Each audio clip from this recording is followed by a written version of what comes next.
SCP-1931. The Bite of Flight. Object Class: Safe. Special Containment Procedures. SCP-1931 is to be kept in a climate-controlled containment vault at Storage Site 41 to protect it from deterioration. In order to prevent the spread of blood-borne disease among personnel, only D-Class personnel may be used in conjunction with SCP-1931's anomalous effect when human testing is necessary. Description: SCP-1931 is the head of an adult female Panthera tigris, Bengal tiger, stuffed and preserved through taxidermy. A number of scars are present on SCP-1931's face, determined to have been inflicted by other animals. The wound at the base of its head has been filled with tar, presumably by the original owner. A small bronze plaque bearing the words "Property of Herman Fuller's Circus of the Disquieting" is embedded in the tar.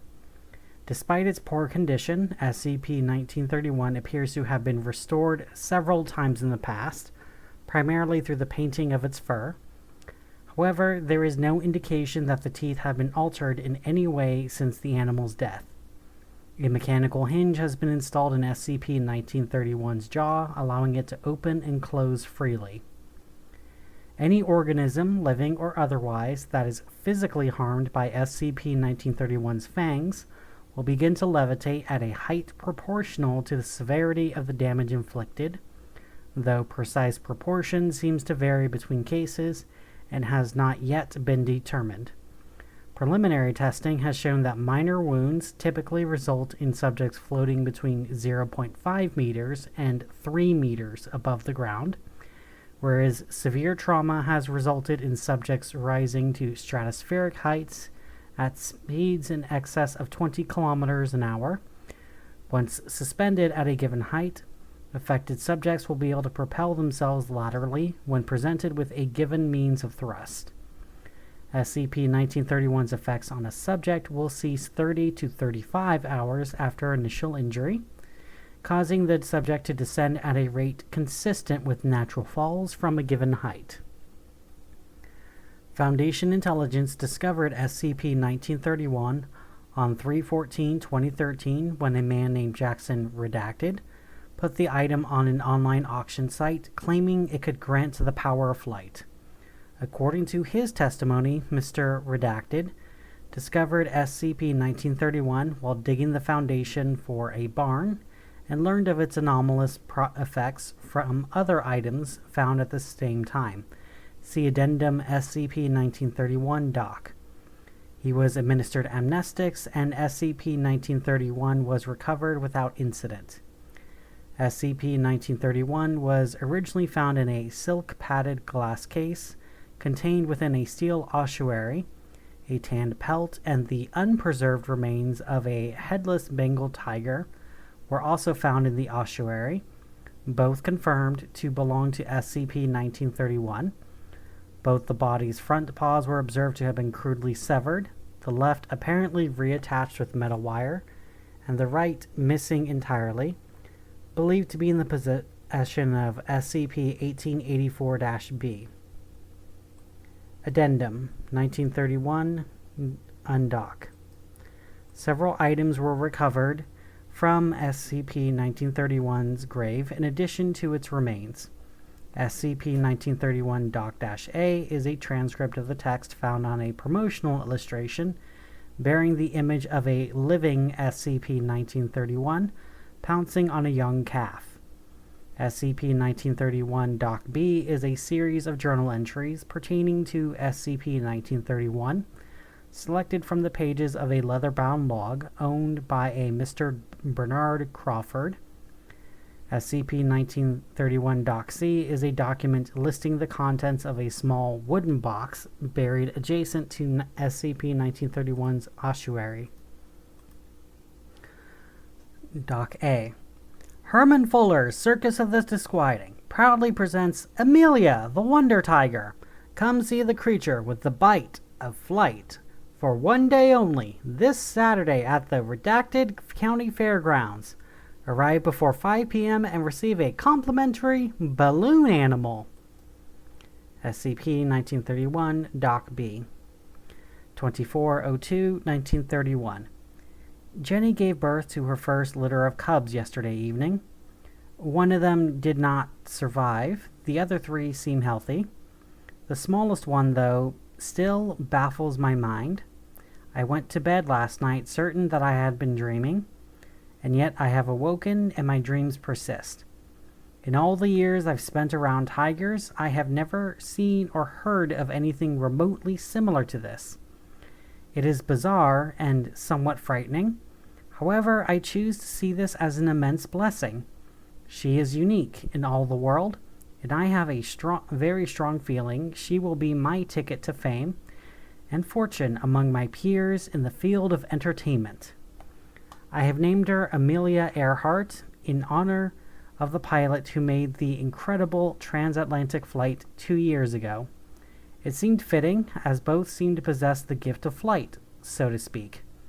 As soon as she is weaned, I will begin training. SCP-1931 Doc B2, 1904-1933. Amelia continues to prove exceptionally intelligent and affectionate.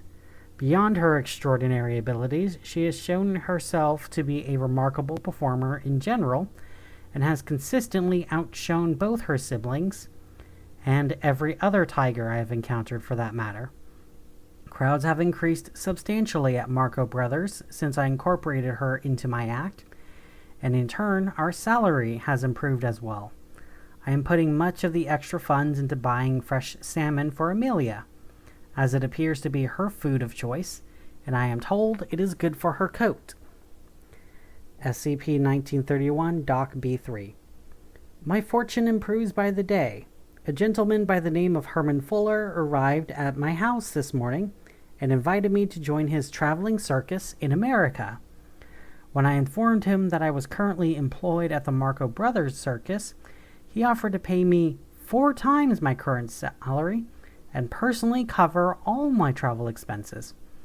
How could I refuse an offer such as that? I have written my resignation letter and shall submit it in the morning. My only concern is how Amelia and the other tigers will handle the overseas travel. SCP-1931 Doc B4, 03-05-1935. It is now our 3rd day at the Herman Fuller Circus. Amelia and her family have already made friends with some of the other animals here.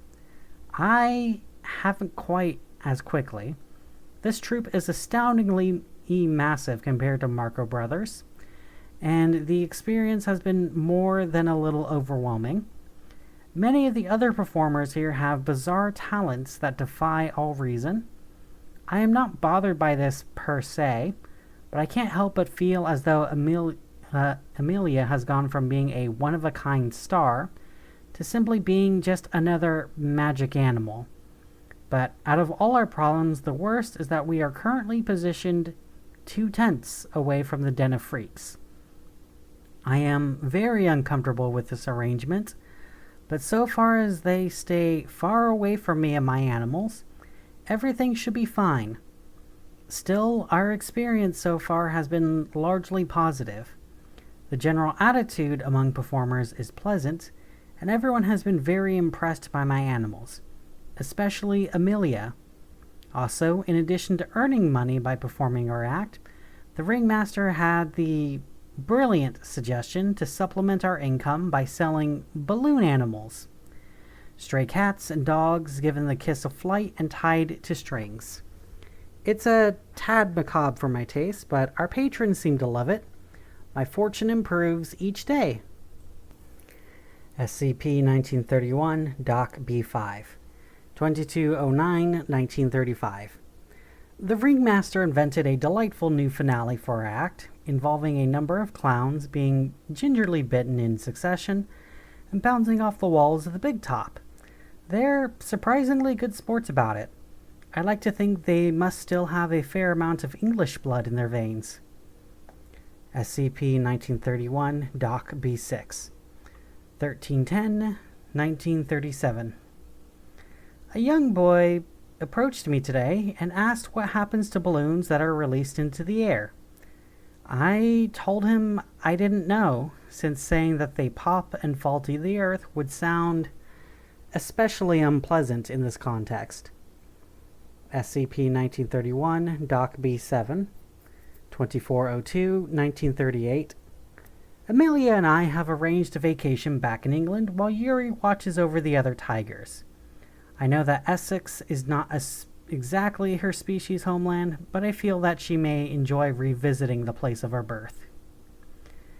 SCP-1931, Doc B8. No date given. I have seen a side to this circus darker than anything beyond my wildest dreams. If I did not sleep surrounded by wild beasts, I would surely fear the worst. SCP-1931, Doc B9, 608-1949. Once again, the ringmaster requested that Amelia and I take care of an unwanted party. It was especially windy tonight, and I would be surprised if she hadn't drifted halfway to Sweden by now. I'll admit that it's a messy means of disposal, but at least it's a mess that we don't have to clean up. SCP-1931, Doc B10, 10/11/1953. Our act! Ruined! My darling crippled! And yet not a word of sympathy for either of us. Goddamn freaks, that hellish thing takes half of Amelia's right leg, and everyone believes the freaks when they say that she made the first move. Everyone's so blasted scared of the man with the upside-down face that they're letting the freaks walk all over us. I've been telling the ringmaster for years that we should just drop the den of freaks and the freak parade and stick to the acts that require actual skill and intellect. I said it time and time again, and now that damn palm reader is wearing my girl's foot as a trophy. We're all a little strange here, yes, but those creatures aren't even human. Least of all that monstrosity. It's bad enough that we have to put up with the clowns, and now we have to worry about the freaks dropping their facades and hacking off our heads and limbs. It's a bloody shame how downhill things have gone since I first arrived here. SCP-1931, Doc B11, 2402-1955.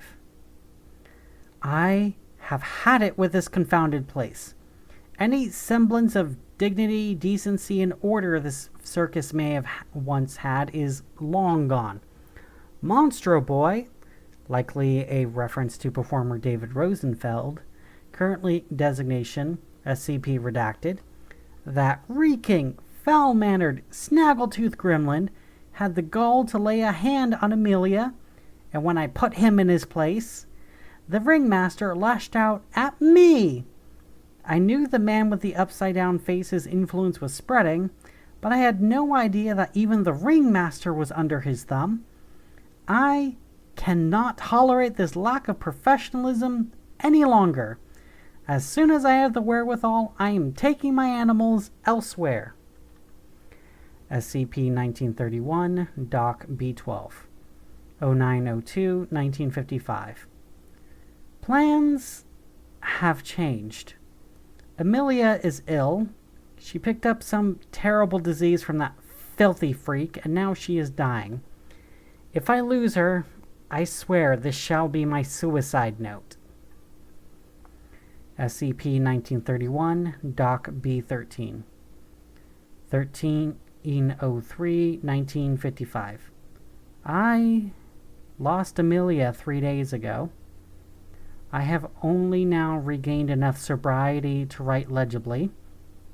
I insisted on giving her a good, proper Christian burial, but the ringmaster claimed her body as his property. He has had her head preserved and continues to use it to provide the public with his infernal balloon animals. I was only permitted to bury her body. I have no anger or grief now, only a sense of duty. I cannot take my own life and leave the rest of my animals to this damned place. Furthermore, the work that Amelia and I started will continue in her name. SCP-1931, Doc B14, 2707, 1964. It took some time, but justice has finally been dealt. Monstro Boy has been rightfully exposed as the murderer he is. The fact that he did not commit the murders for which he was apprehended is of no consequence to me. The best part is that while his name goes down in ruin, mine remains pure. Even those in the circus who are sympathetic to the monster blame his idiot brother Jacob. Not a single heart is turned against me now. Therefore, I have taken the opportunity to take Amelia's head from the curiosity tent and bury it with the rest of her remains. She can finally be at rest. The work is completed and the indignity has ended. My secrets cannot remain safe from the man with the upside-down face for much longer. I apologize that I had to borrow your remaining front paw, but it seemed fitting to complete our work by your hand. My life will be over soon, but at least I will rejoin you and the others in paradise. Let this be a grave for both of us, dearest Amelia. SCP-1931, Doc C. A large down pillow. Object shows obvious signs of decay and heavy damage from a clawed animal. Prosthetic paw made from leather, steel, and wood. Solid rubber ball, heavily deteriorated, although teeth marks belonging to SCP-1931 are still visible. Burlap sack containing the right hallexes, the innermost toe of the foot, or big toe, of 27 human individuals of varying ages, races, and gender, and a sepia tone photograph of a young boy holding a string tied to the tail of a levitating, decapitated cat.